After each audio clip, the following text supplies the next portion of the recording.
All right. Hey guys, welcome back to the Underground. This is Interactive Chat Volume 39, our weekly Solo Man podcast where we talk about and break down everything PSVR2 related.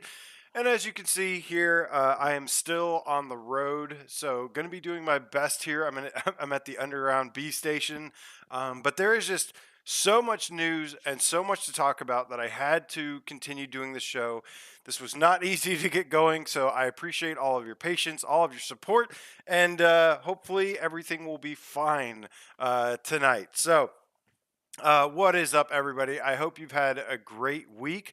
Last I saw you, I was playing some Green Hell VR, which we're going to be reviewing that today. We've also got a couple of new games announcements that I want to go through. Some new deets on Firewall, which is coming next week, as well as man, the Tokyo Game Show. There's some potential hinting at some big news there, as well as an insane sale going on the PlayStation Store with some tons of PSVR2 games. And I'm going to be breaking down, as always, giving the thumbs up, thumbs down for each and every single one. And man, you don't want to miss out on this one. Let's go ahead and say that right there, because this is going to be awesome. What is up, Blue Jew, the Underground Game Cat, Elite Name Squad in the house. Speaking of Elite Name Squad in the house, Looper, the Underground Game Cat, Jesus Ramos, great, my friend. Hope you've been well. Thank you for tuning in. Joshua Taylor, howdy. Natty, what's up? Salvador, Scott Jesco, thank you, man. Stingray X, Salvador, my dude. All of you guys, thank you so much, man, for tuning in tonight. I know I do this. This is our usually every Thursday. I couldn't get it up and running, so we moved it to Saturday tonight. Every single week, however, unless publicly stated on a community post, we will be doing this show rain or shine, but not subject to storms and power outages and sometimes traveling on the road. But otherwise, every single Thursday. So just pretend it's Thursday. No, don't do that. No, pretend it's Thursday. That way when you wake up tomorrow and you don't have to go to work, it'll be even better. But guys, so much awesome stuff. So what I've been up to, man, even though I've been on the road traveling like a whole bunch, um, I've managed to play the absolute hell out of Green Hell VR. And I managed to beat it. So, going to be doing a review on that, tell you my thoughts on it, because, of course, I only have like first impressions out there right now. Shout out to, of course, the patrons. They have actually had early access to see my thoughts and review on it. I did a big write up there and a score, and I'll break down most of that here today. But just got to shout out these lovely people down here that support the channel, doing God's work, and really just can't thank you enough for your help and support as always. Also, shout out to all the people that donated while I was streaming Green Hell. I did not see those, so I intended on doing some kind of super chat catch up, but I was already running late here and I didn't have a chance. So I will circle back around, hopefully at some point, and maybe answer some of those things. But now I can see all of you bright and clear. Um, but yeah, man, good to see you, Dead Ringer. Shout out to the Dead Ringer Juniors, guys. Let's go ahead before we get into Green Hell VR. Uh, there's a couple announcements I want to warm up with here. And because these are pretty awesome, pretty significant. So let me go ahead and get this trailer. What is this? Vertigo 2. Cannot wait for this game. Let me get this down here. So there's a game that apparently this announcement took place a couple months ago. I had no idea that it was confirmed, but it was actually confirmed recently, or at least the news has been popping up about a retro inspired VR first person shooter. Or it's a retro inspired first person shooter based on uh, Hexen, Heretic, which were based on like Doom and Quake and everything. And I love those kinds of games, those fast paced, twitchy things. This is, of course, called a medieval VR. And dude, I saw I wasn't sure what to think about this. I was like, great, another horror game, which I love horror games, but let's face it, we've got plenty of them. I don't really need any more. I want to see something different. So I was pleasantly surprised as uh, both a fantasy fan, a first person fan, an old school first person shooter. They call these boomer shooters, I guess, are what the kids call them these days. Well, I'm a boomer shooter fan. But dude, so I played a lot of Heretic back in the day. I didn't play a ton of Hexen, but I saw this, and this looks to be a fantasy action game, and it's got this like retro N64 art style with it, and it's looking pretty amazing. This sounds really cool, and yeah, man. But this game has really good reviews. Like people love this game in flat mode. It was a flat game first. Now it's getting converted to VR. I think it's out on Quest maybe. Now it's going to be it's in development for PSVR2 right now. Supposed to be about 8 hours long, which is great. That's a perfect length for any game really, or not any game, but for this game that seems like a lot of content, a lot of stuff going on there. And if you look at the footage going on, man, it looks cool. They've got axes, they've got like platforming traps and stuff that you jump around, and there's swords, there's magic, there's boss fights, there's enemy variety, there's different levels. All this stuff is looking really badass. So I'm very excited about this. Let's kick things over to the. So this was Dave Oshry that announced this over on the over on Twitter, is where this was basically confirmed. Let's bring this up here. Why is this? Bear with me because I am using a new setup here, and I'm doing my best. So, Dave Oshry said, "A medieval will never be our most popular game. It'll always be the Hexen to Dusk's Quake, Heretic to its doom. So to see its audience continue growth as players fall in love with it for the first time as we add it to its world, as we add to its world and bring it to new platforms is glorious. Consoles soon." And this is, of course, he's showing off a little thumbnail for a medieval champion edition. That's the champion is the name of the character that you're playing. But this is actually, so this is the interesting part. This comes to us via the producers of Dusk. And the creators of Return of the Triad. That one I haven't heard of. Dusk I have heard of. And this is made in an Unreal Engine, and it's a first-person shooter adventure. 7 distinct episodes, each featuring a completely different setting and enemies, ludicrous magical weaponry that can be overcharged with the souls of the dead, endless hordes of evil to hone your skills against, brutal and adaptive enemy AI that will hunt you down on land, sea, and air, sprawling non-linear levels filled with secrets and ancient lore, multitudes of in-game options and cheat codes. Interesting. For a truly golden PC age experience. That is very interesting there. Epic original and dynamic soundtrack composed by Andrew Hulshult. Built in Unreal Engine 4 for cutting edge visuals, even though they are a bit retro, they say. Now with support for ray tracing. Okay, so that's not going to be here. But man, people are raving about this game. It has very good reviews. It's very positive, 91%. Very positive, 94%.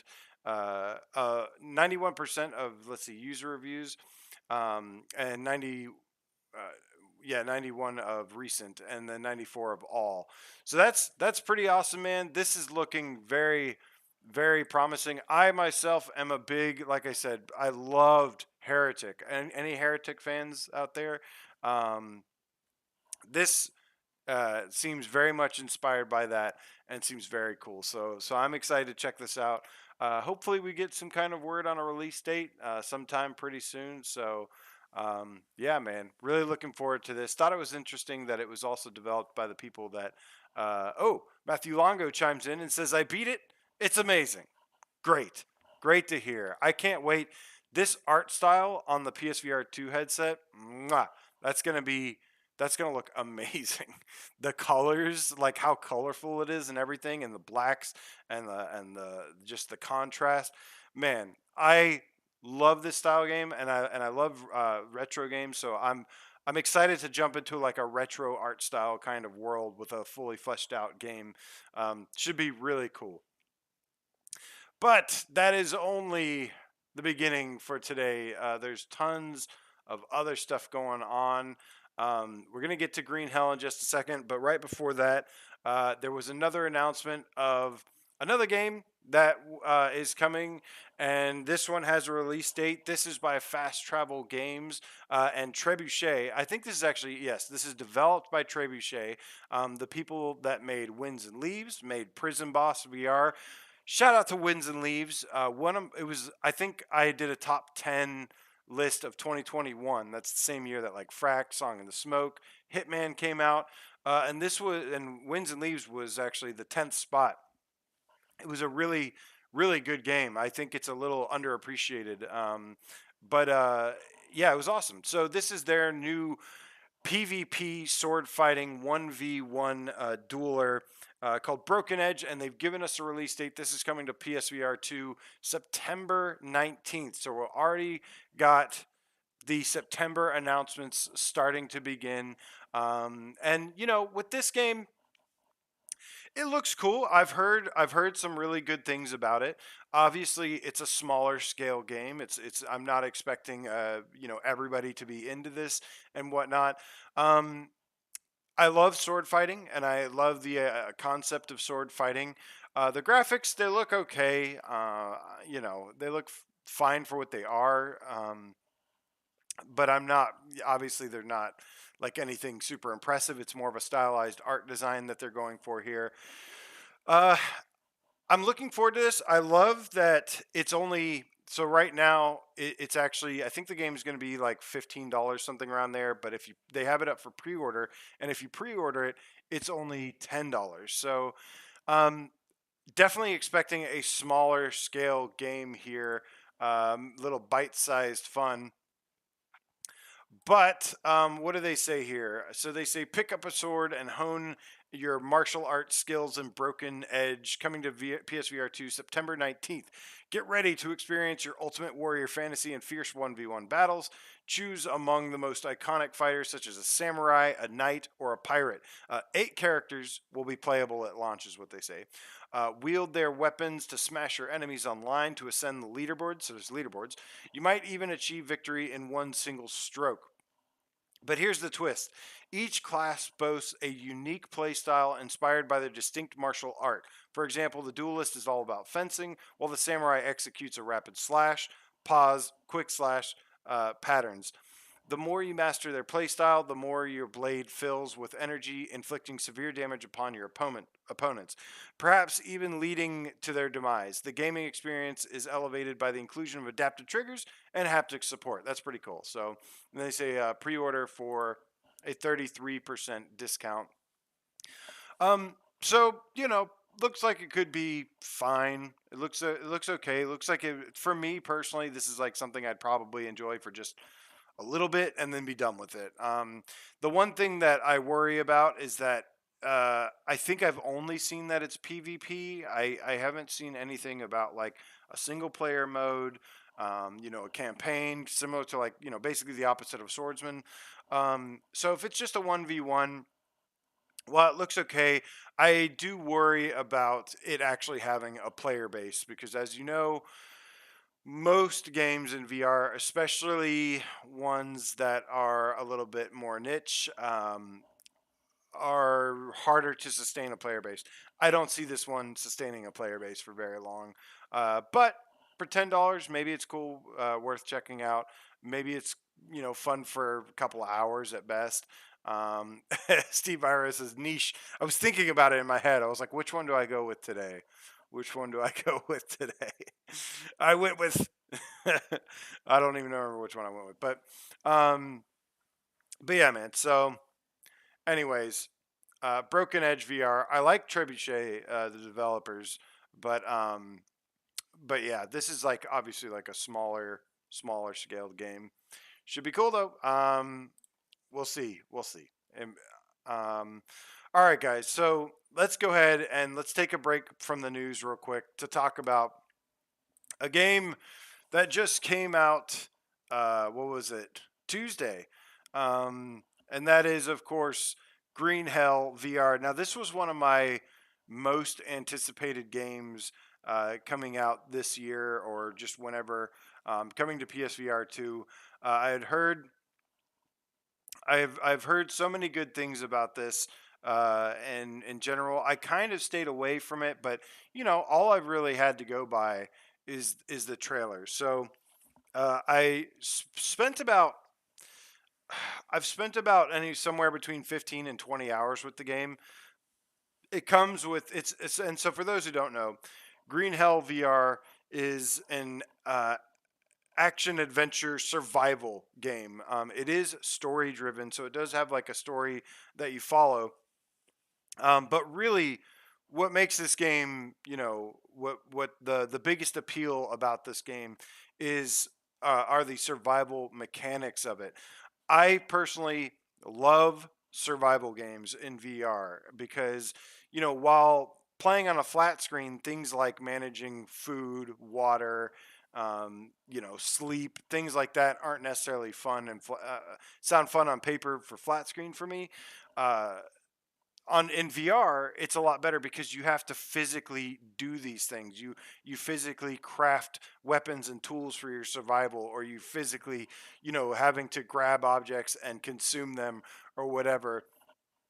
Um, so, let me talk about what I love about this game first and foremost.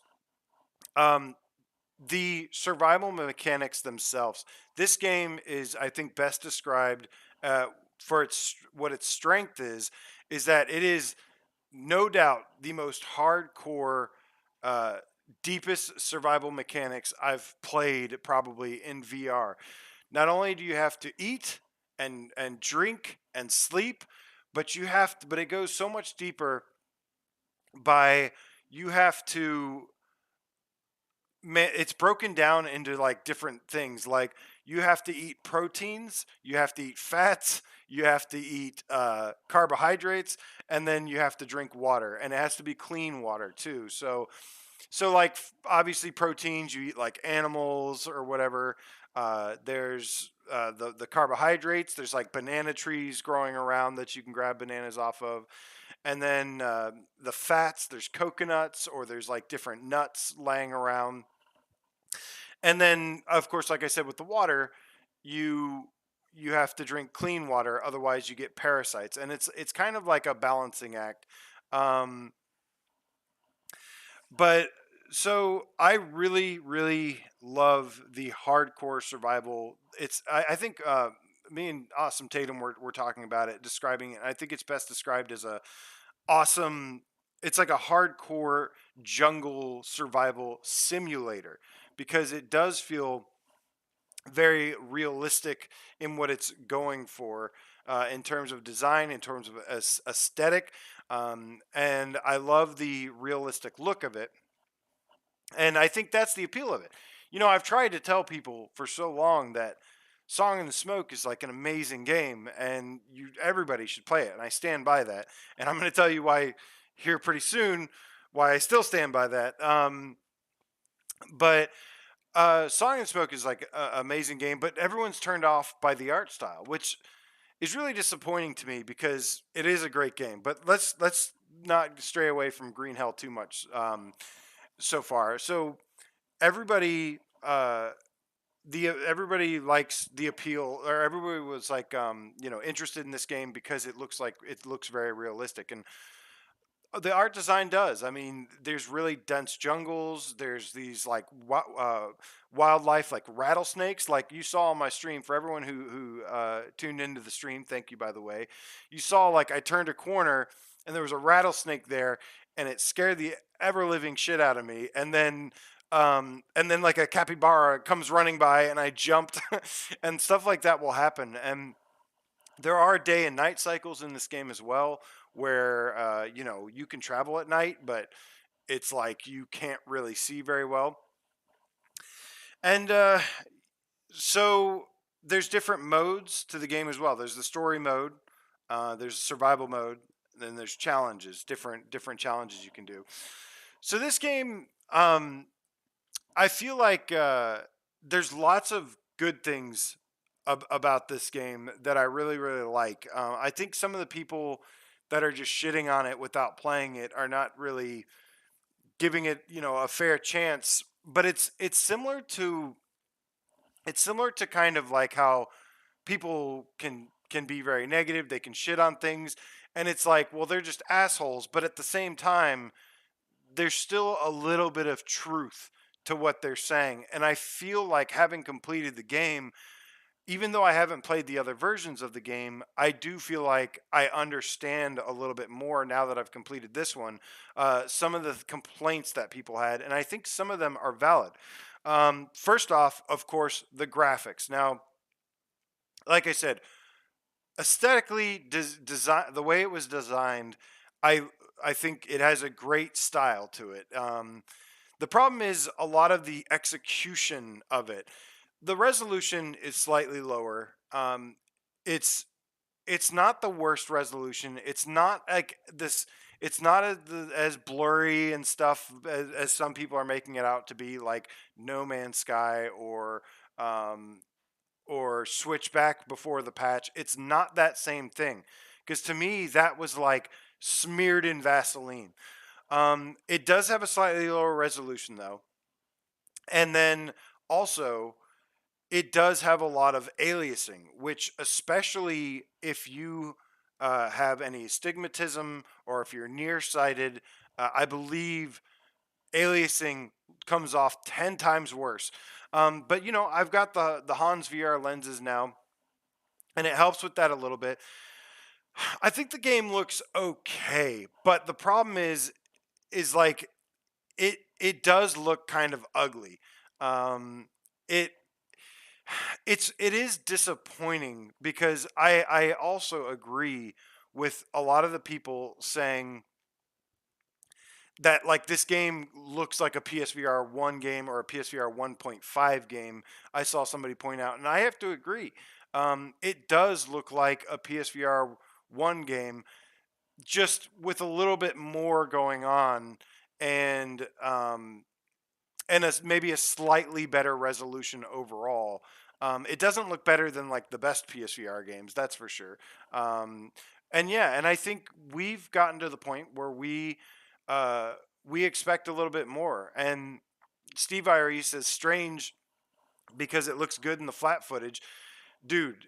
Yes, it looks like that, but that never, sometimes a game can look really good on the social screen preview. Sadly, that's not the case here.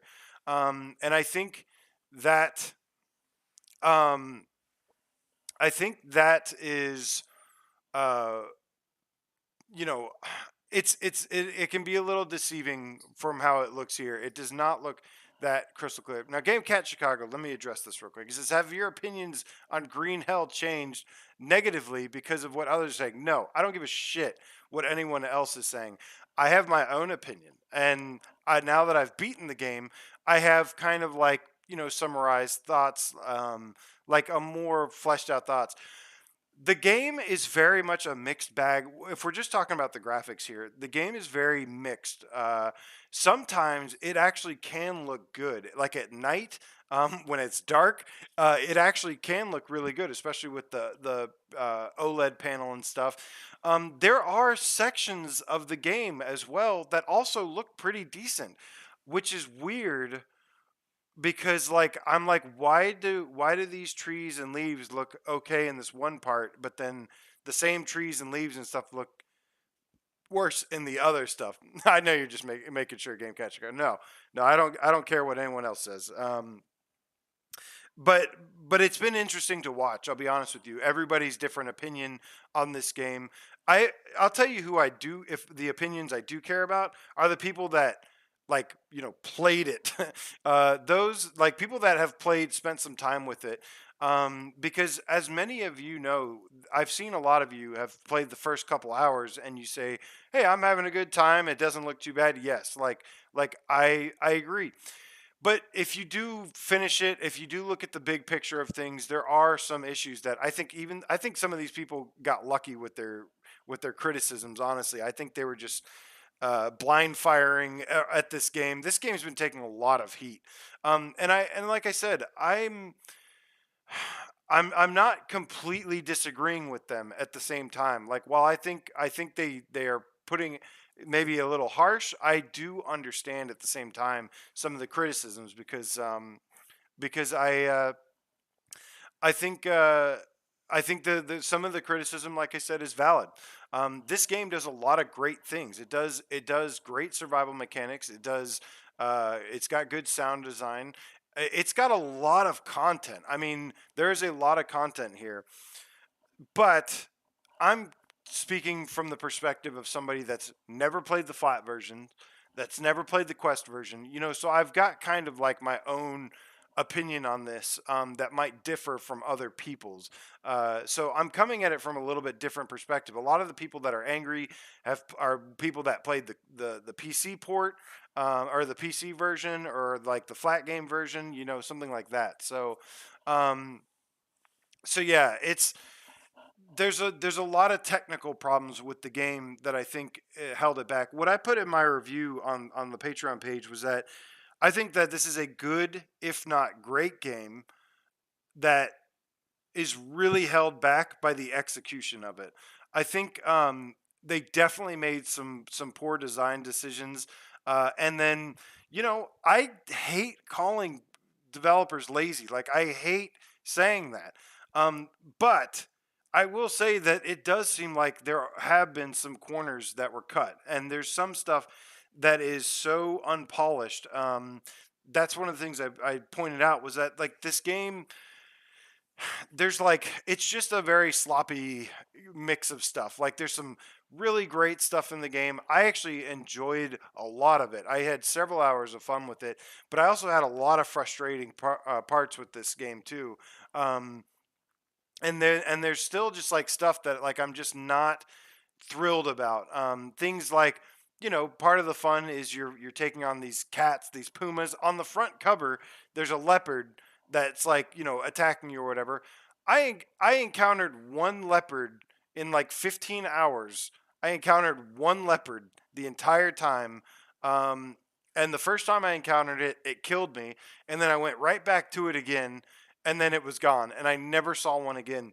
I had a similar thing starting out with the game. I found a lot of pumas, and I was fighting all the pumas. And then there was one part where I had a save spot right next to a puma, and then it got me the first time. It killed me because it came out of nowhere. I had no idea it was there. And then I restart. Um, I jump back. I jump back in. I'm crawling across this log to try and take it out. I don't have a good view for it. And I'm just thinking in my head like clever girl. I'm thinking it's gonna sneak up behind me or something. Um, I fell off the log. The puma comes and kills me. And then I was like, you know, this I like the challenge that these pumas are presenting here. Like I like this cat and mouse game we're playing. And so the third time I spawn, I go back and I'm like, I've got this whole game plan here, and it's gone. It's just the puma is gone, and it's like I'm like literally searching around everywhere to find it because I wanted to kill it and claim my victory, and I never got the chance. And in fact, I never saw another puma the entire game or the leopard ever again. And I don't know what happened there. I even after beating the game, I even played on survival mode. I went back to these areas, looked around, and I couldn't find them. So I don't know if that's a bug or what. But I definitely started running into some issues. But also, let me say some of the enemy designs. Like I love some of the things here where it's like the leeches. Like I love the leeches. How you I well, Game Cat Chicago says pumas are rare in real life too. Realistic. Well, they're rare, but there was like five at first, and then they completely disappeared. Endangered VR species. What's up, Gamertag? Um, it's they disappear completely. And what was disappointing was like I was just ready to fight these. But there's other things that are in there that are pretty cool. Like I said, the leeches are awesome. Um, the scorpions and the spiders. I love how there's these. This is something that I think it actually has over Song in the Smoke. Now, Song in the Smoke, like again, that's like a masterpiece of a game. That game's fantastic. Um, but one thing I will say this game has over Song and Smoke is like, obviously the realistic look. It's got deeper survival mechanics, um, but there's like these little tiny enemies that can kill you too. I like how something as small as a scorpion or a spider or a leech can actually kill you as well. Those are pretty cool. Some of the bigger enemies in this, I was a little like there was, I don't want to spoil it, but there's another enemy that's kind of like big and imposing, but it's like really slow to come at you, and it's like I don't know. It was a little I was a little underwhelmed by it and non-threatened. The cats, I think why I'm so pissed off about the cats is because those were actually pretty threatening, and were pretty hard to deal with. And so I really really liked those and was disappointed that they kind of disappeared. But yeah, man. Uh like I said, this game, I think, the vision for the game, maybe the original game, is I could see being like a 9 out of 10, like the vision for it, at least an 8 out of 10 kind of game. But with all these little technical issues between the graphics, between some of the unpolished, rough edges that it has, some of the bugs I ran into, there's actually a couple game-breaking bugs that I found where like I couldn't interact with the water and I was dying of thirst, and so I couldn't get a drink of water. It's like these are big issues, and it's just like I wish they spent a little bit more time. Didn't release this right away. I wish they spent a little bit more time, um, with this game, because I really feel like if this game was more polished, um, it would be like a top 10 contender, and it'd be one of my favorite games ever. Did I still enjoy it? I still enjoyed a lot about this game. Really, the best part about it is just roaming around and trying to survive, and figuring out what you can craft, what you can consume. You can eat like everything in this game. So like yeah, there's like the stingray it's showing in the trailer. You can eat the sting. You can eat a stingray. You got to cook it first, of course. Otherwise, you'll get parasites. But then there's like if you get parasites, then you can find this certain mushroom. If you eat it, it'll get rid of the parasites. But you don't know that uh, until you consume it. So like everything you consume in the game, it will log what uh, what is what the effects are. So really, I had a lot of fun just kind of experimenting, just going around, basically shoving everything in the jungle in my gullet, and seeing, and like poisoning myself and like puking everywhere, and getting fevers and like tripping balls, like all this stuff. That happened. It was so fun to just experiment with this and like discover. And then of course I had like anti-venom, anti-poison stuff ready, and there's a lot of stuff you can actually eat to your advantage, but you have to know, you have to know first and foremost. But yeah, I don't think I'd call this a lazy port, although like I said, there's still some, there's where people are getting at is that there's a lot of rough edges, there's still some bugs, there's a lot of unpolished attributes to it, and there's definitely some corners that they cut. So while I think that's a little too harsh, I do think there is some truth to it. And um what I basically ended up giving, I've almost got like two scores for this game. Like, so first of all, would I recommend this game? I would only recommend this game to people that are A, super hardcore survival fans, and B, absolutely okay with putting up with a couple bugs, putting up with some jank, putting up with some rough edges, things like that. If you have no patience for that, um, the thing is like, yes, this is an indie dev, but also you people spend your hard earned money. You go to work every single day. You work your asses off so that you can come home and enjoy a fun game. And I think that's what prevents me from just recommending it is like, it's not necessarily the type of game, it's the quality of the game, which is a shame because there's a lot of content here. I like beg for like longer games, longer experiences, things like that. So there is a lot of content which I really appreciate. Um, but it's definitely leaning more towards quantity than it is quality and polish and fleshed out. And I think I've seen enough from the VR community to know that they would rather have a smaller, more polished experience than a bigger, jankier, rougher edge game. So uh, I think my general score for this game, I give it a 6.8. It's not absolute trash, but it does have some issues that, like I said, hold it back from being pretty good, if not great. I would say hold it back from being great because I think if it didn't have any of these issues, if it was more graphically better and stuff, it would actually be a pretty great game.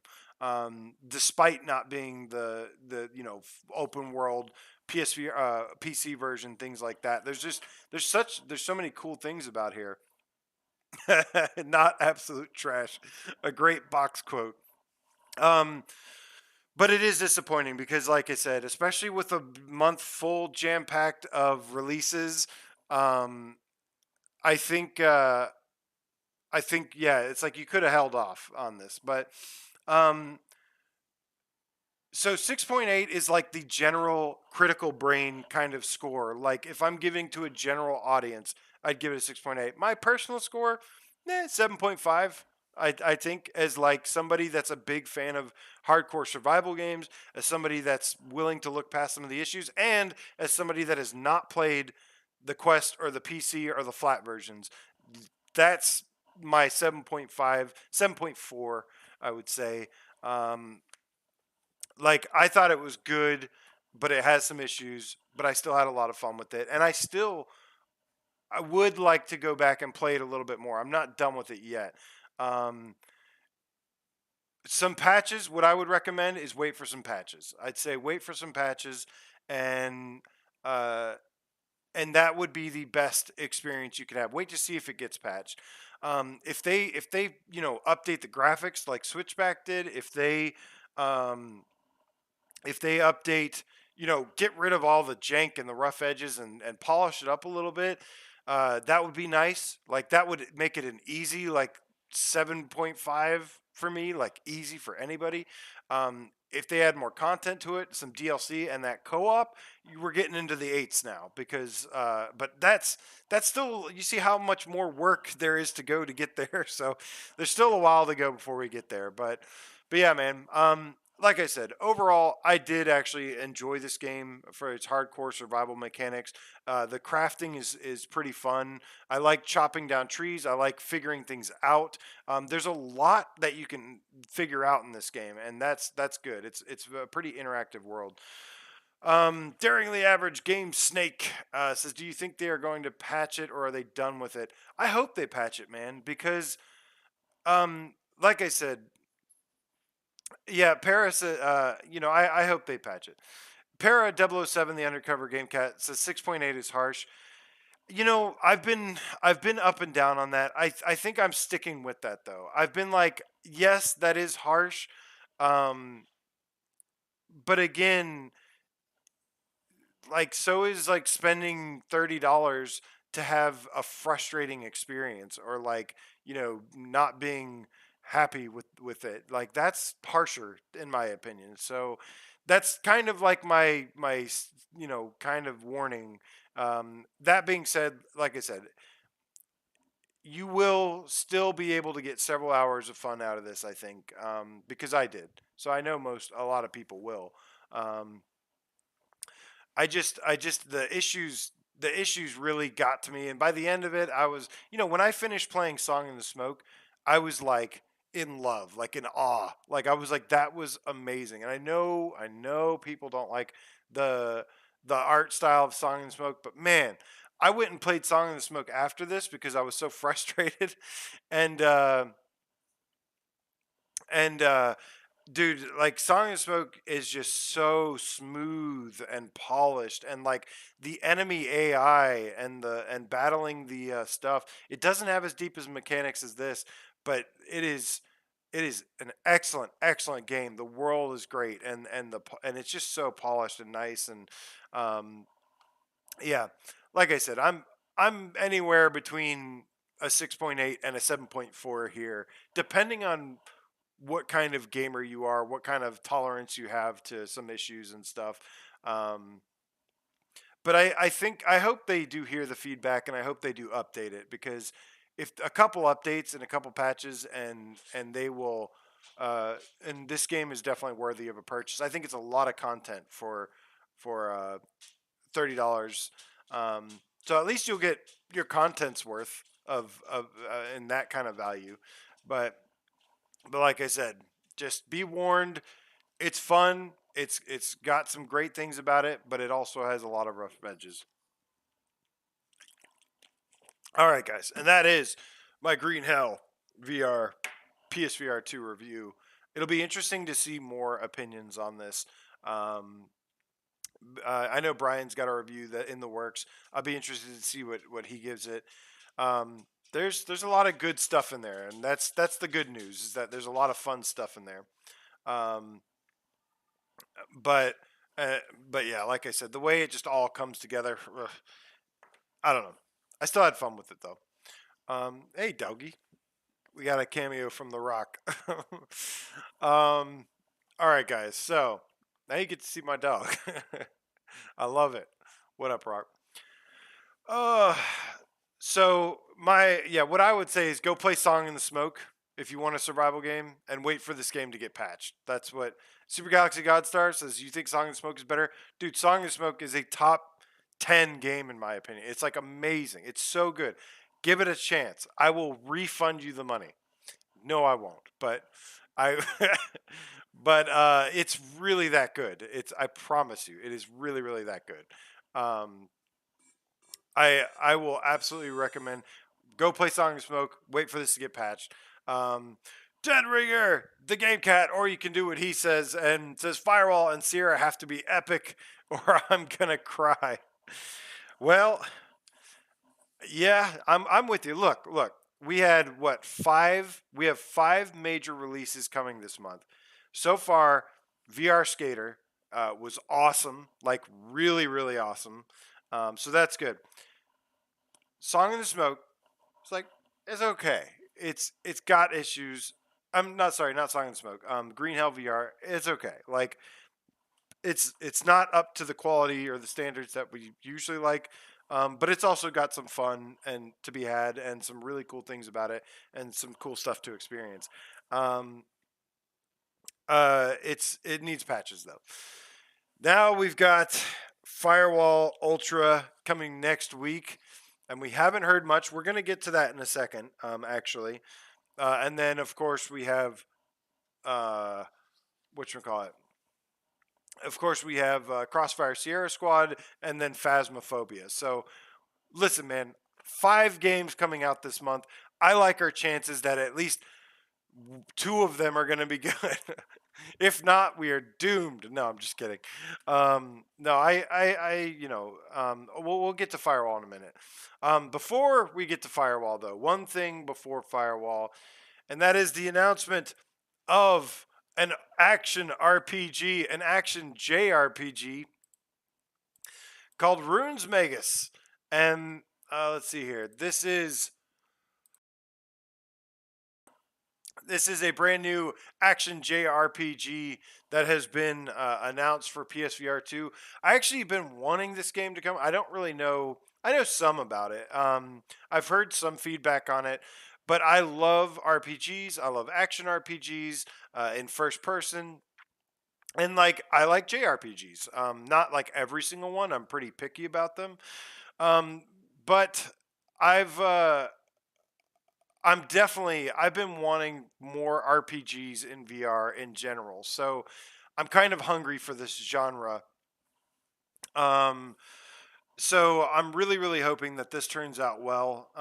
From the trailer, from everything I've seen here, it looks pretty good. This is the Runes Magus. I think it's called the Complete Edition. Let's kick it over to the PlayStation blog. Actually, I'll just keep the trailer going. Let's kick it over to the PlayStation blog, where we get the not the first details on Firewall. Let's see what they have to say about Runes Magus. This is apparently coming September 19th as well. So broke same day as Broken Edge. Says, let's start a journey to our tomorrow as a member of the renowned. Do I have this up here? Okay, good. As a member of the renowned Runes Magus Guild, your goal is to help strengthen it with magic, resources, and wisdom. As you embark on more than 25 unique story driven quests, face off against guardians tasked with protecting the runes from intruders, and solve the deadly puzzles hidden within. When you've succeeded, head to the surface to acquire new items and upgrade your equipment in town, if you want to live another day, that is. Complete the magic. The complete edition of Runes Magus includes both the main game and its DLC, the Warrior and the Tailor, all in one convenient build. Everything is included. This also includes full English voiceover, and you can also enjoy the original Japanese voiceover with English subtitles. I like that they have that option. I don't know which one I'll use just yet. Usually, American dub is god awful, so usually I like to go with the original. But that's not always the case, especially if they're like giving me commands and I got to pay attention and I can't. Actually, there have been a few American dub that have been really good in some VR games. So we'll get to that later. Feel the magic. Experience an enhanced level of immersion with updated vibration patterns, new HMD rumble, and adaptive trigger support. So it looks like they're taking advantage and making this, suitable for the PlayStation VR2, which is nice. Hear the magic. Thanks to enhanced 3D audio, Runes Magus has never sounded more alive. Unlock the magic. A lot of stuff with magic here. Runes Magus now features trophy support, allowing players to showcase their prowess and strive for greatness by unlocking the prestigious Platinum Trophy. Plat confirmed, baby. These guys know what's up. Share the magic is finally the last one. With the in-game camera, Magi can effortlessly capture their exciting and action-packed adventures and share them with the world using PlayStation Share. Interesting. There's some kind of share button feature. So, anyways, Runes Magus is coming out September 19th. Action Jrpg. Now, Looper says he played it on PC and he loved this. Let's see here. Gamertag says Runes Magus is cool. Feels a little Zelda in first person to play when in the dungeons. Okay, hearing some good stuff here. Let's see here. That's good to hear. So looks like only 2 people have played it so far, but they have decent things to say about it. I've heard some decent stuff about it as well. But again, I'm very much a grindy gamer I love my RPGs to be grindy. I love grinding for loot, for better gear, for things like that. That's why I got so sucked in. Well, I was gonna say so sucked into Zenith, but actually no, that's not really what got me sucked into that game.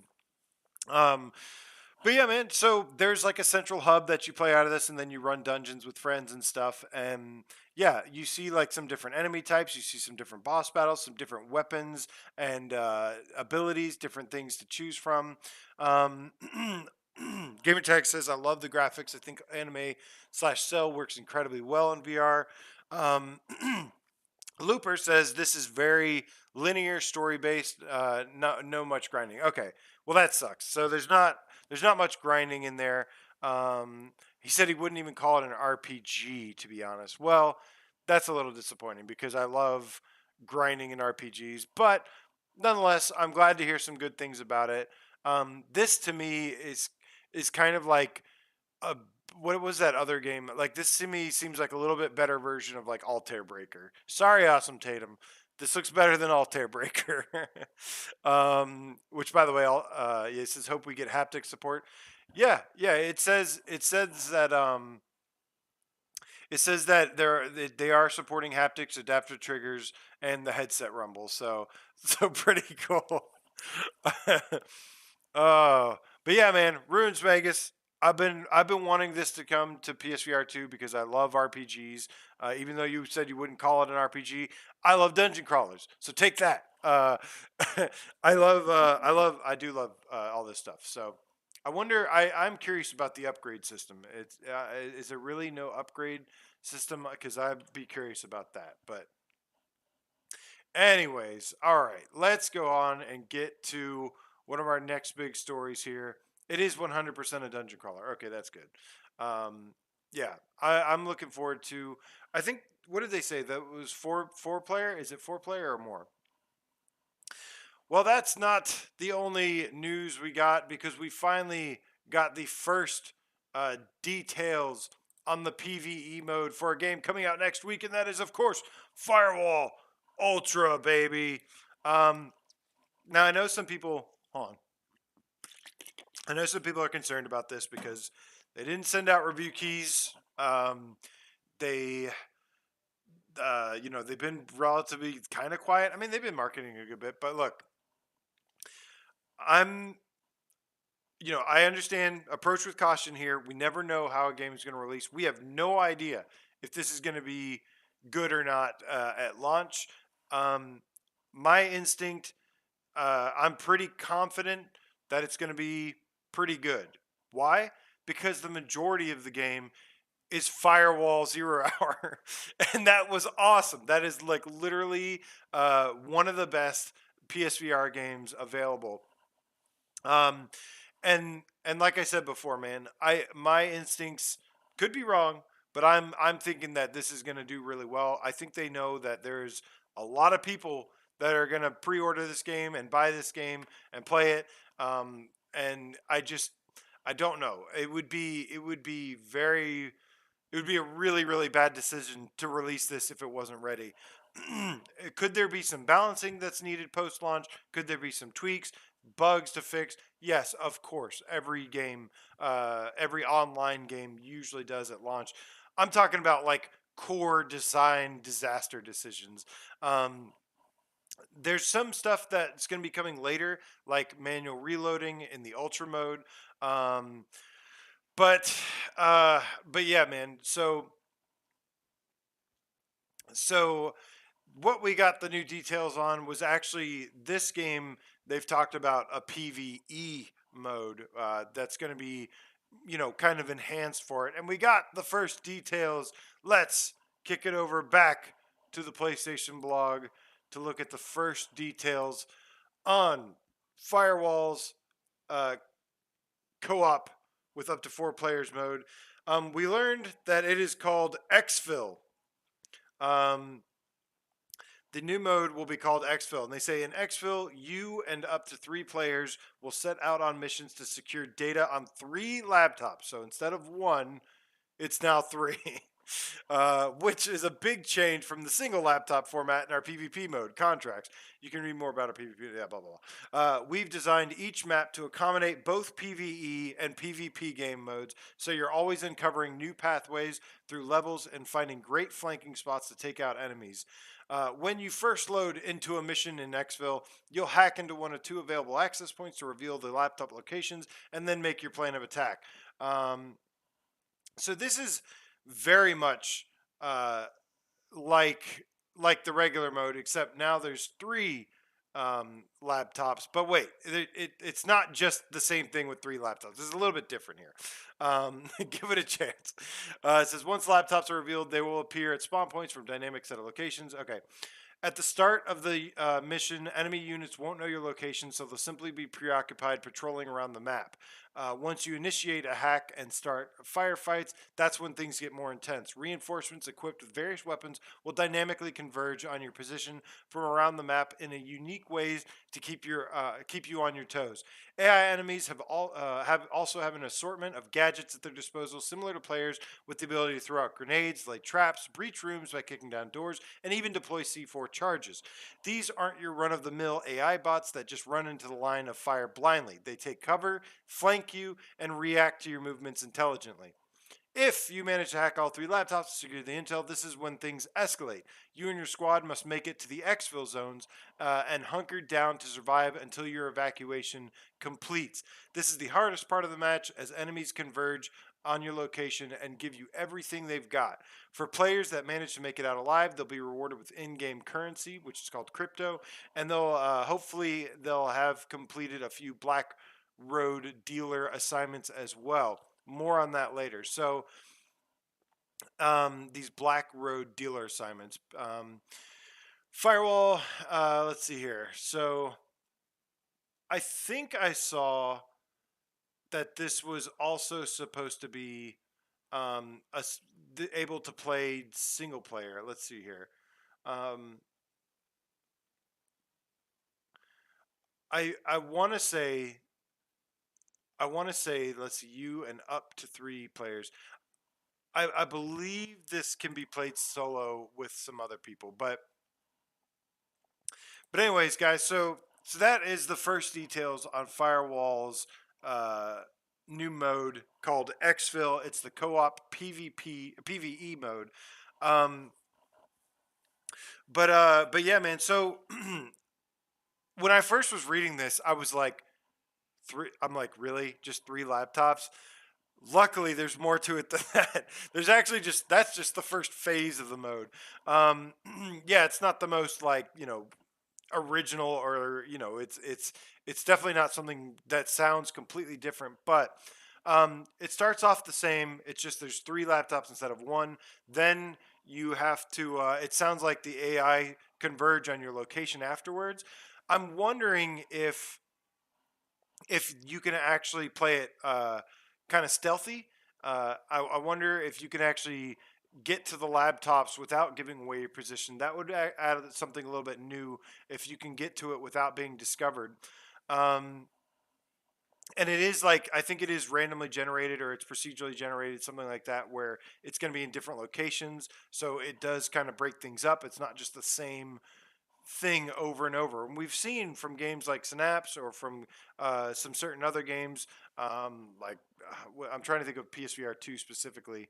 Um, Demio procedural and Light Brigade procedural generation, stuff like that can actually work pretty well for replay value if it is different enough, if it does feel different enough. So the part that I'm excited about this is that there is actually um, there's actually like this extraction part to it. I love the idea to this. I think as a whole, this mode actually sounds pretty damn cool. Starting out with phase one, then making your way to the extraction point, and then just getting swarmed and having to survive. I see so many games where it's just like, here's this is the horde mode, and it's literally just, oh, now it's the game, except you're only stuck in this square spot, and you just have to defeat waves. And so, like, I hate that shit, man. I'm not, it's nice to see like there's a little bit more going on here. um but yeah, I think this mode looks pretty cool. I'm definitely very much a more of a co-op person than a PvP kind of person. So, I think it's nice. Obviously, the meat and potatoes of this game is going to really be the 4v4 contracts mode and doing that. But I do like how they were. What did he call it? It was uh, the Black Road dealer assignment. So there's going to be adding to this mode, the PVE mode is going to be these Black Dealer Road assignments, something Black Road Dealer or something, where there's going to be like some, I don't know, collectibles, or either collectibles or special tasks, challenges, things like that, where you'll probably get crypto rewards. You might get some skin rewards. You might get I don't know, some kind of other stuff. What up, Silver Nexus? Good to see you, man. Portal Player, Para 007. Good to see you guys. Multi Mighty Game Cat. Welcome, my friends. To Machine, Hooked Worm, Imzadi. Good morning. Um, but uh, but yeah, man. Pretty good stuff here. And like I said, of course we have to wait and see. Obviously I can't tell you this is going to be amazing. It's going to be perfect at launch, but I'm assuming that it's going to be really, really good. And um, when it comes to the PVE mode, we've also got Crossfire Sierra Squad coming out. So, um, you know, I think Crossfire. Who knows which one's going to actually be better PvP or single player content wise? I mean, it seems like I would have to think that Crossfire is going to be the better uh, single player game or co op game. However, you know, you never know these days. You never know. Everything, some games that you don't expect to be good are amazing, and some games you expect to be amazing are crap. So it's hard to tell until we know it. All right. Before we get on to our next story, really excited about Firewall. If I didn't make that clear, really, really excited about it. Like stoked. I think it's going to be amazing, personally, and I love the first game. I like that there's a lot of the first game in here. That's where my confidence comes from. Is how good the first game was, and even if they screw it up at launch, like they're gonna support it and they're gonna make changes where they need to if they need to, and they will make it right. And so I feel pretty good about it, man. I love the first game so much, and it was literally the only multiplayer game to sustain a player base, paid multiplayer game to sustain a player base the entire life cycle of the PSVR one. Only game. See if they can do it again. Before we get into the next story, let's see here. I saw, was it Looper that said something here? Looper said, "Are you excited about the full-fledged Cactus Cowboy game?" No. I'm sorry, but I'm not. Um, I played the first Cactus Cowboy. The developer asked me, he was like, "When are you going to stream it?" And I was like, "Dude, I streamed it twice for Saturday Night Live stream." And like, it's all right. Like, look, I think for what it is, it's fine. It's free. It's a passion project that somebody's doing. I just am not very interested. I'm not trying to rag on the game. I just don't have a lot of interest in that stuff. My time is becoming more and more precious, and so on this channel, on my free time, you're gonna see me playing less and less crap, uh, unless I'm unaware that it's crap at the time. Uh, if like there's just a lot of stuff I just don't feel like wasting my time with anymore, and it's like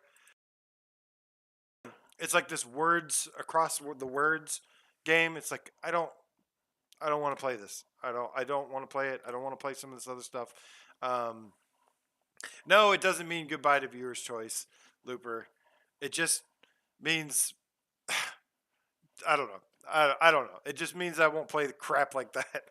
That's a free game, so I'll be able to do it. Portal Player says, "AJ, it looks like you're in a hotel." I'm traveling on the road right now, which is why I have a little bit of a different setup. I hauled my big ass PC out here so that I could do this show for you guys. If only you could see. I'll take a picture of my setup, what I'm doing right now, so you can see how ridiculous this is. Because I had to do the show for you guys, man. And there's a lot of news. I just had to talk about it. So, anyways, we've got one more story before we get into this epic sale. And let's see here. Give me 1 second because I think I might be missing this thing. Yeah. Give me 2 seconds. 2 seconds. Let's see here. Again, using a different setup here. So, anyways,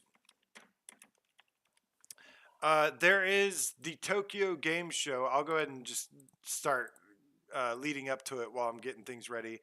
There might be a little bit of trailer noise for a second. Tokyo Game Show is taking place next month, and we've discovered something a little bit interesting. There was something announced from that show, and that is, of course, that probably, I mean, one of the most uh, anticipated. Let's see, this one, Resident Evil. I gotta make sure I do the right one here. Okay. Oh, sorry for the noise. If it's really loud, hold on. I'll get it. Where's the?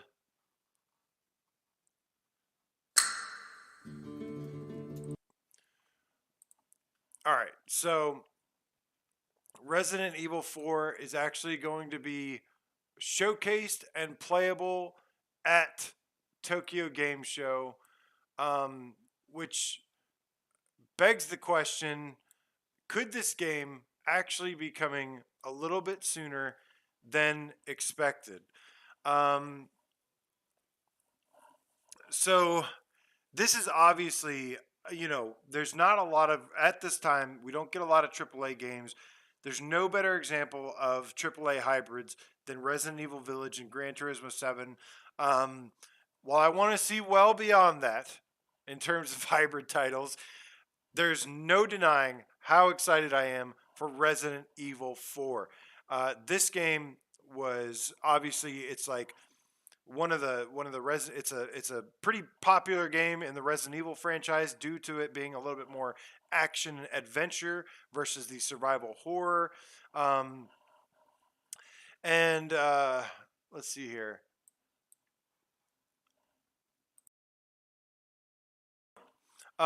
And honestly, it was never really one of my top favorite Resident Evils until I played it in VR on the Quest, and that was the original version that was converted to VR like that. It was actually, from what I've heard from some developers, is that the Resident Evil 4 version on Quest was actually like redesigned in several different ways, which makes sense because I feel like it was a little bit different in some ways. Some of the AI acted differently. I wasn't crazy about it at first, but then as it went on, it got really fun. And it ended up what I think is still the best Quest 2 game. Well, fast forward 2 years later, and now they have um, they have this version that came out earlier back in March, and this version is getting 10 out of 10s across the board. It might be contender. It's probably a contender for game of the year to many people, and it's absolutely top notch game. So um, the fact that we're getting this full version, we've gotten the full announcement in VR is great. Now I like how Awesome Tatum. Thank you for pointing this out. He says you can block the chainsaw with the knife. Yeah, it's pretty cool. Physically doing that. Um, but how was the flat version, GT? Without any spoilers, because I haven't touched it. Dude, complete media blackout. Did you like it at all? Was it scarier? I want to know. Was it scarier? Um, but Scott says RE4 is the goat. Interesting. Um, but yeah, man. So we find out that due to an announcement um, on the Tokyo Game Show that Resident Evil 4's VR mode is actually going to be playable on the show floor. That is awesome, man. Uh, that to me, now this is just speculation, so take this with a grain of salt. This could mean nothing, but hear me out. uh, could this mean that Resident Evil 4 could be closer than we expected? I expected a March uh, 2024 release is kind of what I was guesstimating. Um, but we're gonna learn a lot about. We're gonna learn a good bit here because we know that Resident Evil 4 has just pretty much started development. We believe that it started development um, earlier this year, right around the time the game launched. They announced that the VR content was in development. It didn't seem like it was really underway until the game launched, and they actually announced again that the VR mode is coming. So I guess technically, I don't know. I guess technically it may have been in development for a while. We don't actually know when it really started, but it seems like, I don't know. It seems like it could have started uh, back at the state of play last summer. So it could have been in development for a year now. If not, then it's been like a couple. It started back in March or something around that time when the official Resident Evil Twitter tweeted about it.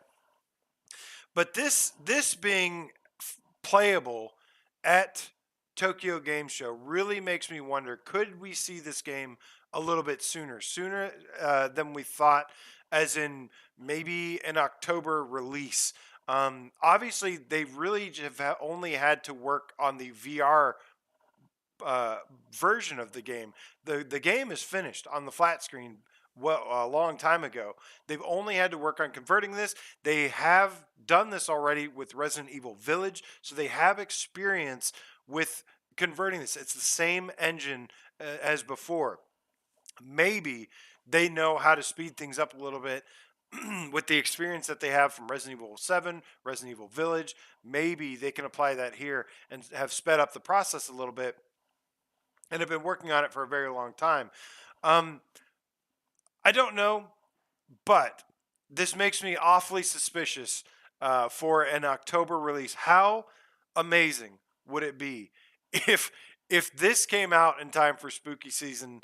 Um, I mean, that's still a month and a half away, so there's still plenty of time to finish it up. That would be absolutely insane if they did the announcement and did, like, either a state of play around that time, or like just some kind of available now surprise. Here's your Halloween. Here, wear your brown pants. It is time to jump into Resident Evil 4. So um, that would be absolutely amazing, man. If anything, we're gonna get to hear some of the first impressions of how this game looks and feels on PSVR2 from Tokyo Game Show, which I believe is taking place September 21st to the 25th, I believe. So we'll get some of the first impressions. I mean, let's be honest here, but at this point, we know what to expect. They've released two games on PSVR. Um, this one will probably be more in line with Resident Evil Village. It would be interesting to see if people are coming out saying like it looks even better than Resident Evil Village or something like that. If I was a betting man, I'd still say next year, early next year. However, no, no, you know what? No, it's fine. It could be either a spooky season, or I was thinking Village came out this year, but only Village's VR mode came out this year. Um, so it is possible that they could release two VR modes in the same year. Man, and I think, as much as I love Village, I mean that is like a masterpiece of a VR game. I could definitely see RE4 edging it out a little bit here. So it'll be interesting to see. Hopefully, we get some impressions on how the knife, using the playing as Leon, or using the knife, feels, things like that. See some of the basic core mechanics. Um, yeah, I'm kind of with you there, which is, I'm thinking early next year, but I so hope it's closer. I'm 110% with you there. Um, uh, Game Cat Chicago, you don't got to worry about it, man, because if he says Resident Evil 4 will make or break this hardware long term, dude, Resident Evil 4 will be amazing. I have no doubt about it. I mean, Capcom have been on absolute fire. They have been scorching hot. Um, they have a perfect track record when it comes to these VR games, and yeah, they're incredible. They're the best. Every single time they release a Resident Evil game in VR, it's become the best PSVR game. So I am not worried about that. What I'd be more wondering about is like something like a Monster Hunter, or something way different, a Street Fighter. Um, but yeah, man, this will be, yeah, this was guaranteed to be amazing. We just don't know when it's going to be released. Resident Evil 4, cannot wait. I really hope to see more developers do this. I really I want to see Sony throw some more money at more people, get some more first party support. We need stuff like this. Really sells the system, um, and paves the way for a lot of other games and developers and stuff. So, all right, guys. So we'll be keeping an eye on this, no doubt, to see what happens with this. So, last but certainly not least, there is a brand new sale on PlayStation Store, and we're going to be taking a look. I'm going to be using psprices.com. We're going to be going through each one, giving the thumbs up or thumbs down. I'm going to be giving my own thumbs up or thumbs down. If you've played the game, feel free to give a thumbs up or thumbs down in the chat as well. Just because I say thumbs up or thumbs down to a game doesn't mean you can't disagree. Feel free to disagree or just, give your own opinion. Have fun, man. We're all about having fun. Okay, so let's do this thing, guys. Let's get to the store right now, and let's see here. Let me go down. So we're going to be using the PS prices. I did PS5 and VR. It's a little, it's not perfect, but we're going to do our best here. So first, we've got Last Labyrinth. No, bad game. Terrible. I didn't even see what the price was. I don't even care what the price is. I don't think you should play this game for free. $23.99 or $22.49 with PlayStation Plus. Absolutely not. This is a terrible puzzle game. Terrible puzzles. What's sad is that it actually had a cool like art style to it and aesthetic. It had this kind of like horror vibe to it, but the gameplay is terrible. The puzzles are awful. Horrible game. No, I'm sorry. I like these developers too, but no, this game is terrible. Big no. DMC Multi Mighty Game Cat says DMC VR mode. That's Hell Sweeper, baby. Let me throw on the Hell Sweeper trailer. Give Hell Sweeper some love. Oh, also, maybe GT, you can confirm this, or somebody else can confirm this. Does Hell Sweeper have co-op? I've been told that Hell Sweeper has co-op, and I did not know that. Scott Jesco gives the thumbs down in the chat to what the hell, whatever it's called, that crappy puzzle game. Thanks, GT. You too, man. Take it easy. All right. So, anyways, let's get back to the sale. We got a lot of games to run through here.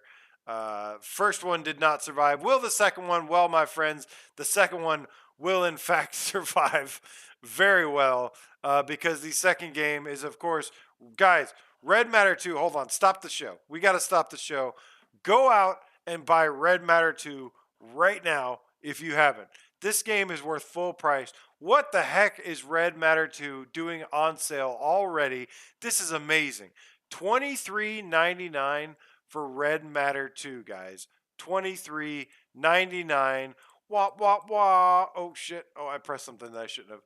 I was trying to do wah wah. Oh, that doesn't work. Yep. Never mind. Okay. Okay. Thanks, GT. Guys, Red Matter 2 is $23.99. Stop what you're doing and go buy this right now because holy crap, what a game. Top 5 game for me. And it's not the only top 5. 2 thumbs up. Not just one. Red Matter 2 gets 2 thumbs up. Absolute amazing game. Graphically, great just gameplay, great adventure, great style to it, great all the music. I can hear the music now swelling, but it's amazing, man. It's super good. Must have, top 5 game for me. So Red Matter 2, big thumbs up. Chad agrees. Let's move on. Good shit. Nick says I tried, but I already bought it. Make another account, Nick, and then buy it again. Killer Tricks in the house. What up, brother? Good to see you, dude. All right. So next we've got this was actually featured on the last sale. Moss Book 2 is on sale. I said before, I mean, yes, I'd give Moss a thumbs up, but hold up. Before you do that, buy the bundle. If it's still on sale, buy the Moss Book 1 and 2 bundle for like $26. Also amazing. Big thumbs up for that. Love Moss to death. But that's from the last sale.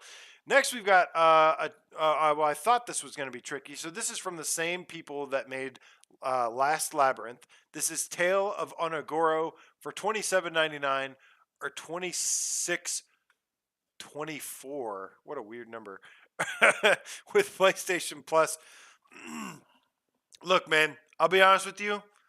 I actually kind of like this game. I thought Tale of Onagoro was decent. It's a anime-based puzzle shooter. It beats the shit out of Last Labyrinth. It was decent. That being said, it is way too expensive. Big thumbs down.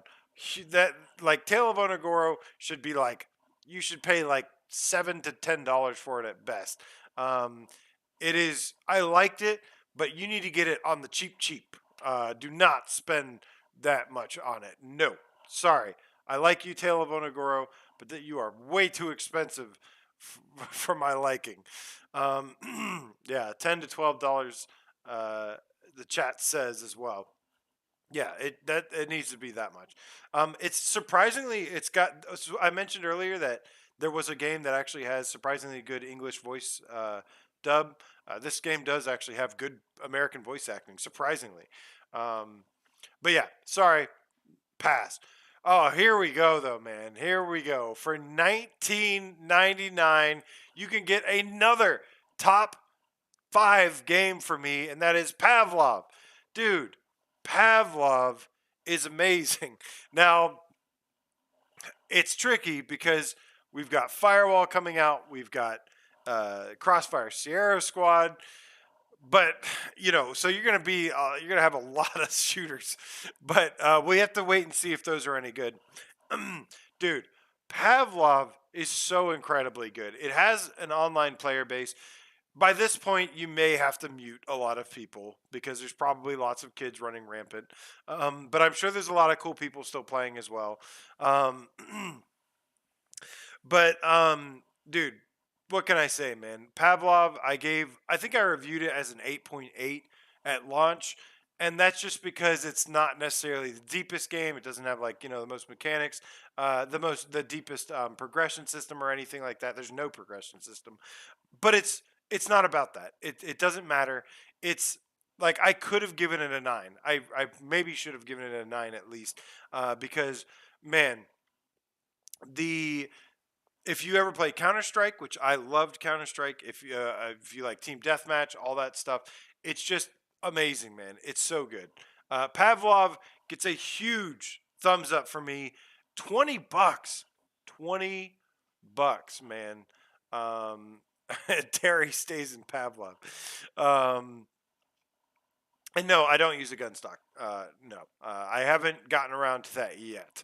Uh, I don't know if I have much interest in it, but I didn't even use one with the aim controller. I've never been really a fan, but we'll see. If enough people peer pressure me into it, I'll try it. But I'll be reluctant to try it. Um, Yeah, yeah. And Nick Mulo chimes in and says Pavlov barely compares to Firewall, pretty much different every aspect besides military shooter. Yes. Um, yeah, for sure. But yeah, man, super sick. Pavlov, big thumbs up. We got to keep things moving here. Let's go. We've also got so Synth Riders Remastered is $18.99, $17.49 with plus. I've already said this before, I think, but I'll say it again. Yes to Synth Riders. Awesome rhythm game, much better on PSVR2 than it was on PSVR1. The orbs, the dance action stuff, the haptics and the thing, visually it looks incredible. It's also got updated level designs. Huge thumbs up for Synth Riders. I think it translated really well, and they put a lot of work into the PSVR2 version. That makes the thing. Chat agrees. Let's go, chat. Let's go. Um, guys, you've been here with me for a while with these sales, these run throughs, and like it's usually thumbs down like all the way through. We're starting to get these really good sales that are awesome. So all right, but let's keep things moving here. We already went through Moss. Dreams is a PSVR1. GT Sport is basically PSVR1. Oregon Quarter, I already said no to that on a previous thing. It's okay, but it needs to be a way cheaper. It needs to be that's another $7 to $10 game. And next we've got Ragnarok. This is an interesting one. This one's going to be a little bit more difficult for me. Ragnarok is 1624 or 1499 with plus. Um, look, this is where me and the chat might disagree. I love the music in, or I like a lot of the music in Ragnarok. I really do. But I don't like the visual aesthetic. I don't like the graphics. I don't like the gameplay terribly much. Um, it's like, to me, it's more like playing whack a mole than it is playing drums or percussion. Um, I I feel bad because I really love the music in this. I like some of the concept of it, but I just no. I think it's a good price. Some people will really like this game. Make sure you chime in here, chat. If you've played this, would you give the thumbs up for thumbs down for that price?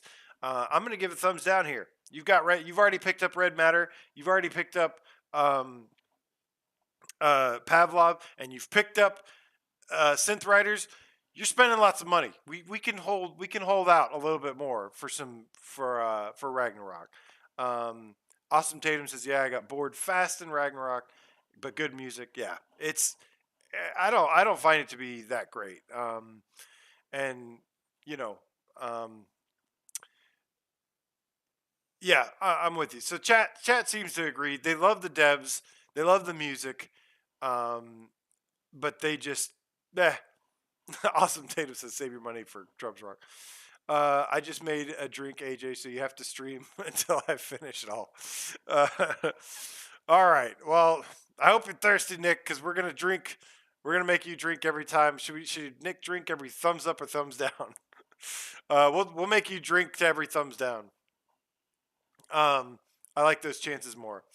But wait, because first we've got the last Clockwinder is $19.99. No plus discount though. Okay, if you need, hold on, let me get another trailer here real quick.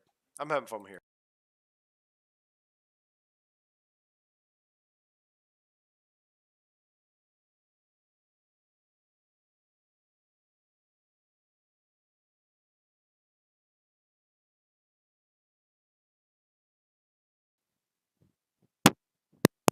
All right, let's get some love for Song in the Smoke here. I don't know which. Oh, I had Hellsweeper on. Okay, let me turn Hellsweeper off. There we go.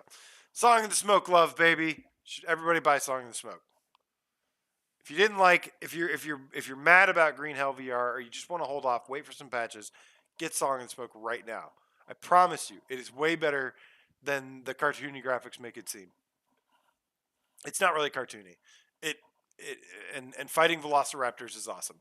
I love picking leeches and scorpions and stepping on scorpions and whatnot. But let me tell you, it doesn't compare to fighting what you call it, raptors and jaguars or whatever.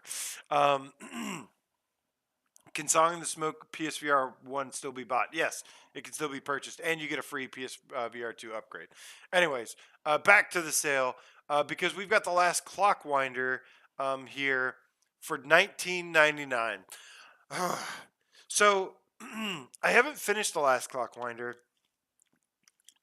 but I will say it is very good, and I wish I wish this price was a little bit cheaper, um, because I think the last Clockwinder is really really good. Um, I don't I don't hate the price. I think the price is fair. I think it's a good price, but I'm, we're trying to save a little bit of money here. We're trying to save a little bit of money. If you need a good puzzle game in VR, absolutely, I would say yes. It is really pretty quality, and it is charming. It has actually a nice little narrative that it follows. It's got these really cool, unique to VR mechanics where you make copies of yourself and do stuff. Um, Last Clockwinder is without a doubt a quality game. That's really really good, and I like this price for it for $20. It's a little bit more. It's $5 more than I want, but I'm not going to argue over $5. I'm gonna give it the thumbs up unless you just don't want a puzzle game, and then I'm gonna say no. So you're safe for now. But if you're curious about it, if you've played a lot of other stuff and you got some extra spare cash, the Last Clockwinder is really quality. I just The only thing I'm hesitant about is that I haven't finished it yet. Like as much as I enjoy it, I just haven't finished it yet. Kino in the house. Oh, I love it, man. Go ninja, go ninja, go. I made another funny. Oh God, I'm so sorry. Anyways, let's get on with the sale. I need another quote from that. Statue of Liberty. Toss me a ninja slice. I used to say that all the time to this dude, Kino. I used to always say, "Toss me a ninja slice," and I don't think anybody got that. Anyways, let's get back to the sale. So Last Clockwinder, yes, but not essential, but definitely yes. Um, all right, next we've got Zone of Enders. That's PSVR. Bad Dreams, no. Oh baby. Next we've got Runner, guys. Okay, no more excuses. Runner is 11.24 and 10.49 with PlayStation Plus. This game was already 14.99, guys. Runner must have. Yes. Okay, for those who don't know, it's a little tough. It's a motorcycle action racing shooter game. Runner is amazing, man. It's Old Darth, thank you. Says he picked up Runner today. Awesome game. Hell yeah, man. Kino approves as well. Of course, I'm sure you would have approved, would have liked a scooter over a motorcycle, but that's okay. Dude, Runner, can't say enough good things about it. It's a little challenging at first, but as you get more used to it, like you just basically become the ultimate badass. And yeah, it's amazing. $10 or whatever. um, you can see through this, says Nick. Yeah, it's a really good looking game, and it runs at I think it runs at like 90 to 100. It's either 90 or 120 hertz native. There's no like reprojection. It's got great contrast, great art style. Um, I'm definitely Runner's spokesperson. Yes, and they're going to be adding additional content to the game. They also added an easy mode, so if difficult games aren't your thing, you can do that. And if you like Final Fantasy VII, last and not least, there is now a big sword that you can use. So big thumbs up to Runner. Absolutely love that game, man. What do we got next here? Next, we've got Creed Wise Tugwawi. 29.99. Look, I like Creed. I think it's pretty good. I think the upgraded version is pretty good. $30 is still a bit much. I'd like to see this drop down a little bit more to $20. So I'm going to give it a no. I did like this game though. I did like the upgrade. The problem is there's also not really tons of content with it. But it is fun what's there.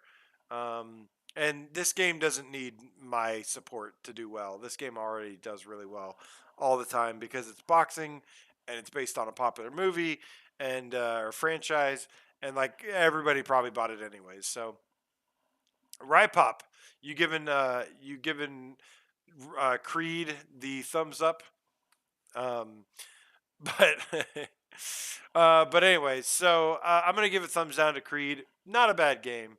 I just want to see it for cheaper than $30. Maybe if you've never played, uh, yeah, I don't know. If you really want the biggest bang for your buck, like there's just lots of games with lots more content, but it is fun. The content is what's holding it back here for me. All right, what else we got here, guys? Breaking news, right, Pop? Kazuna AI Touch the Beat is on sale for only $27.99. Oh, well, by the way, Nick, you had to drink because I said Creed Rise to Glory, thumbs down. And good God, 2 thumbs down to Kazuna AI. It might be one of the worst games I've ever played in my life. No doubt. Awful. Hot. Hot. Kazuna AI Touch the Beat. It's one of the worst games I've ever played. Ever. Like flat screen. I've been playing games for like 30 something years. Worst game I've ever played in my life. Do not touch it with a 10-foot pole. Do not even buy it as a joke. Like, I feel bad that I bought the game as a joke. Um, horrible. I thought we were playing a drinking game, Nick. I thought we were playing a drinking game where you could drink every time I thumbs down the game. Oh man, horrible. Anyways, let's move on. What else we got here? Sniper Elite. That's not PSVR2. Wait a minute. Walkabout Mini Golf is, dude. Oh my God, guys. There's more games on sale. Holy shit. Okay. Walkabout Mini Golf is on sale. Why? Why do they have this on sale? It doesn't even need to be. Holy shit, man. Walkabout is on sale for $10.49. Big thumbs up, dude. Big thumbs up. That's a lot of game for $10 and really, really good. Also the hole-in-one edition is on sale. So maybe I don't know what's the I don't know what the price of the hole-in-one edition is, but yeah, I mean, unless you just don't have 50 to 100 hours to play, maybe start with the normal version, but I would recommend the hole-in-one edition. That's the good stuff right there. It's got all the extra, some of the best maps and everything, but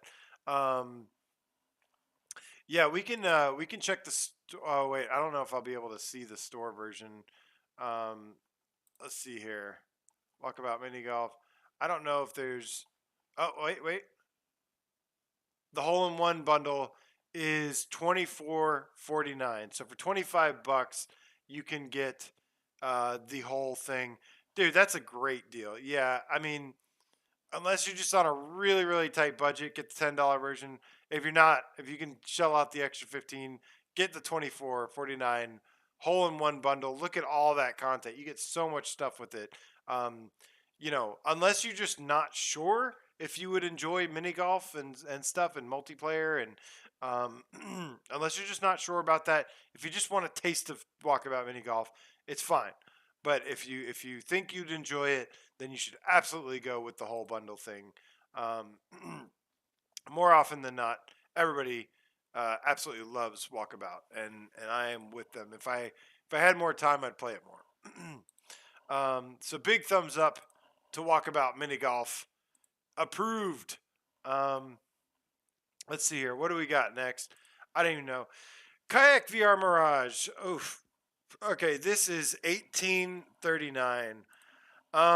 Dang man, this is gonna hurt because I really, really like Kayak VR Mirage, but I like it as like a tech demo. Like, I think it's like the best tech demo ever made. But it is a tech demo.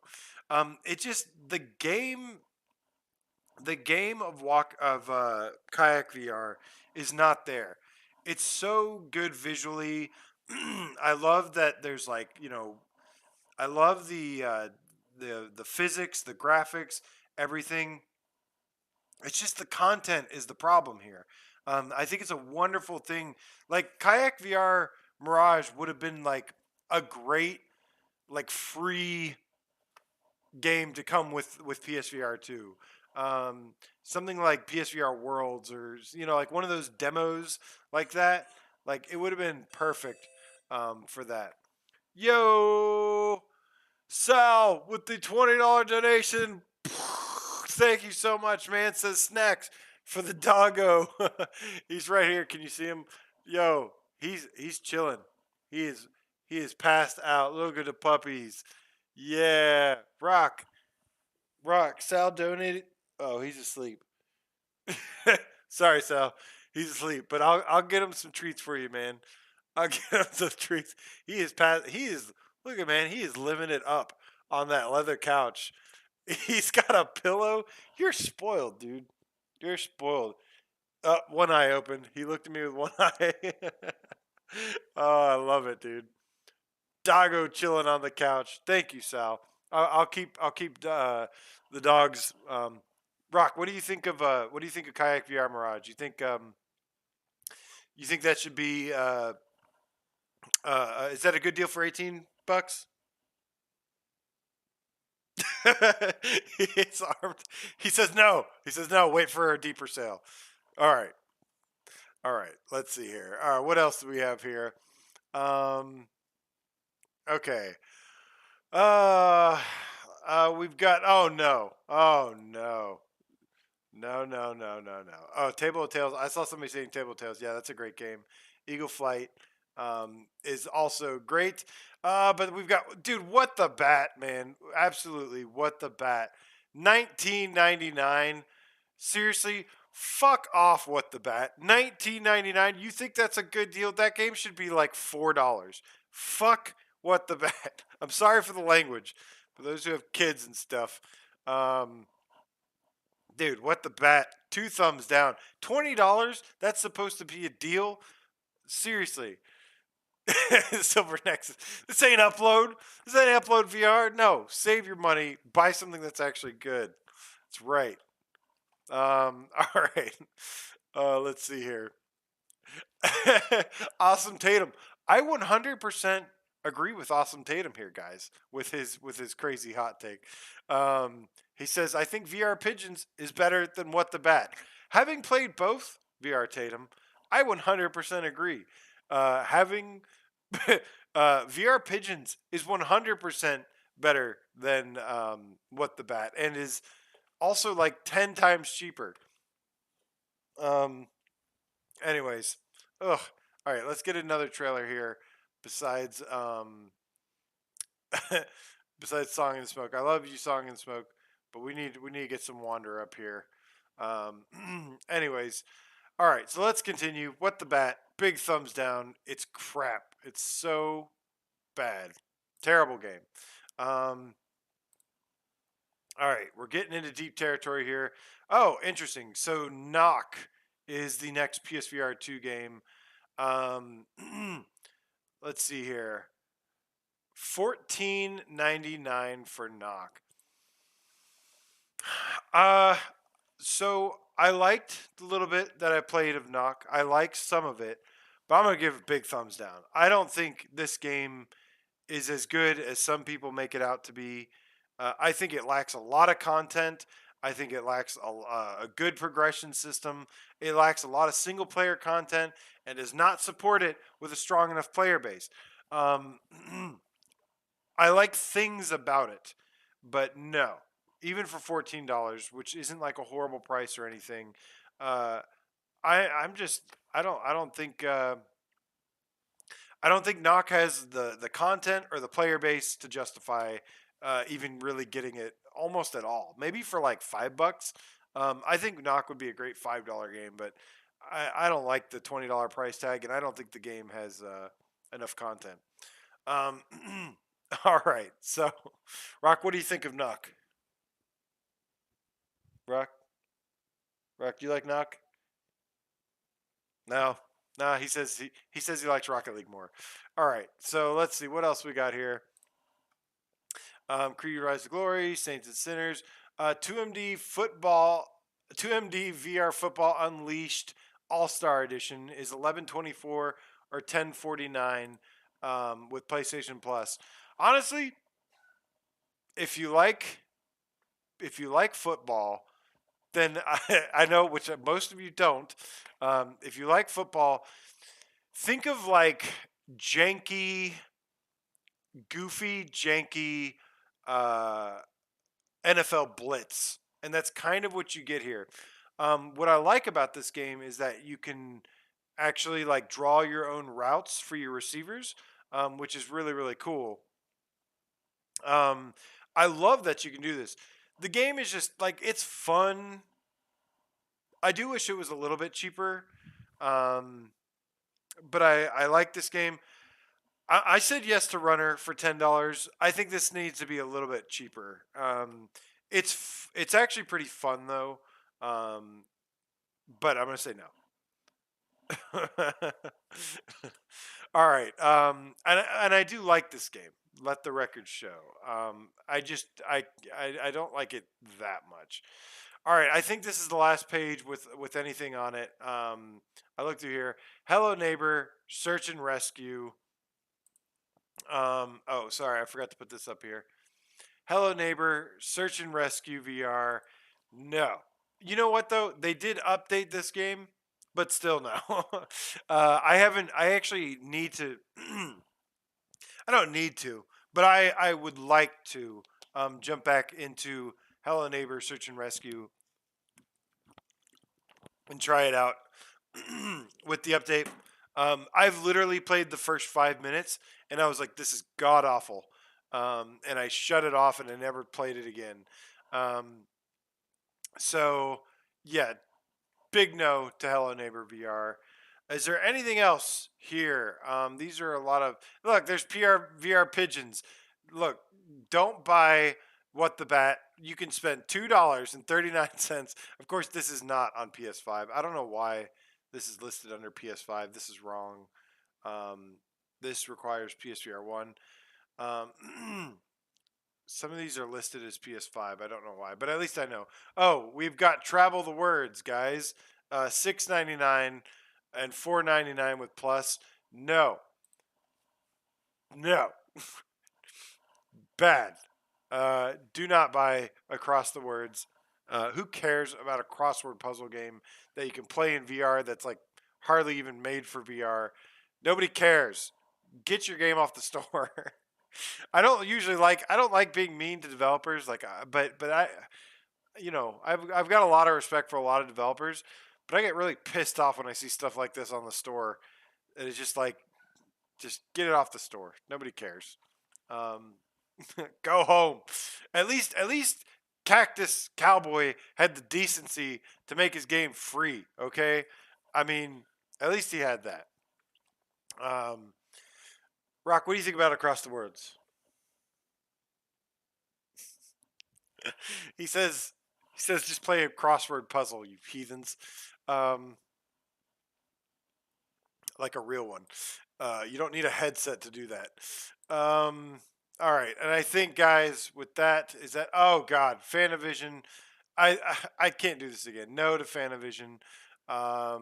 Let's just scroll through here. Fanavision actually looks okay and stuff. It's but it's just not fun. It just needs to be more fun. And I think with that, um, that looks to be everything. Yep, and that certainly is. Well, guys, that is it for. Wow, we had a long show, almost a 2 hour show here, guys. Wow. Well, I appreciate all of you that have been super patient while things have been crazy, while I've been traveling across the road. Uh, I drove 3 hours earlier today, 3.5 hours today, and yeah, man, I got, but we got set up. We did it. We accomplished getting the stream tonight. So really glad about that. Can't wait to check out Firewall next week and tell you guys all about it. I've got something pretty huge that I learned about today, gaming related, PSVR2 related, that I was shocked by and taken aback, and I can't wait to share that with you. Um, Something really exciting, and I hope it works out because wow, that would be really cool. But guys, thank you so much, man. I hope you have a wonderful rest of your weekend, a wonderful Saturday night. Thank you, Sandador, the Game Tiger. Good to see you, man. Oh, he says The Walking Dead Saints and Sinners 2 is on sale as well for $27. Big thumbs up. Walking Dead Saints and Sinners 2, absolute must have. Um, I don't know how I missed that, but apparently I did. That's $27 is a great deal for that game. You like that game's worth full price. Um, but guys, thank you so much to all of you for coming and hanging out tonight, man. I'll be heading back home. I'll be on the road tomorrow, so I'll be a little out of pocket for a little bit. But thank you to these lovely people down here, my Patreon supporters. Thank you to the doggo. You get some scratchies because you're a good boys. Yeah, he's a good boys. I poke him in the eye. Um, Wonderful, man. Nick, did you finish your drink? I must know. Um, Bioshock VR confirmed. Must be it. Um, no. But guys, thank you, Game Cat Chicago. I had a stuffed pizza yesterday, and it was really good. Um, also, I went to a retro video store and picked up a couple retro games.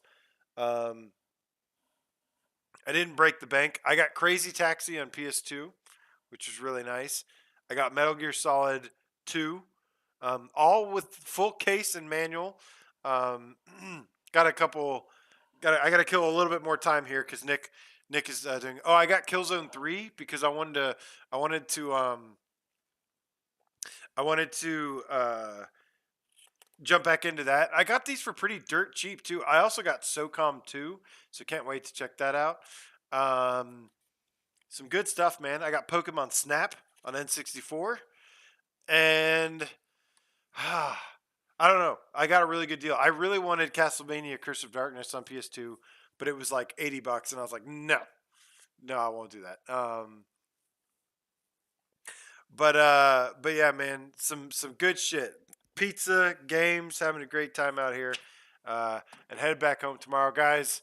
Nick, I'm sorry I tried to delay it a little bit more, but I couldn't. I want to go see the Gran Turismo movie soon, as soon as I can. It comes out, whatever. That should be interesting. But guys, I hope there's a VR plug. Wouldn't that be cool if there's like a PSVR2 plug in the movie somewhere? Wouldn't that be grand? I doubt it though. Unless they're like training with PSVR2. Like that's how you sell that shit. They should know how to do that. Firewall next week, guys. Good times. Let's do this. All right. Guys, make sure you join our Discord if you haven't. I'll see you again very soon. Wave goodbye, Rock. There you go. He waved. Look, he's waving goodbye. He's waving goodbye to you. Who's the good boys? Who's the good puppies? You gotta wave. You got a leg lift. Wave goodbye from Rock. All right, y'all. You guys have a wonderful night. Scott, Nick, smoke 'em all up. Gabe Cat Chicago. Your Long Shadows. Awesome Tatum. All my peeps in the house tonight. Chrome Colossus. You guys are amazing. Silver Nexus says glad to see you back on Saturday. Thank you so much, man, for the late donation before we get out of here. That's awesome, man. I really appreciate you guys' support. You're the best. Can't wait to get back to live streaming lots and lots of games very, very soon, as soon as possible. So it's going to be fun times ahead, guys. Lots of new games to check out. And then right before September hits, we're going to check out September as well. So that'll be super fun to preview September. Guys, let's get out of here. Sorry, Shades. I'm out. We got to go. We got to go. Y'all the best, though, man. Y'all take it easy.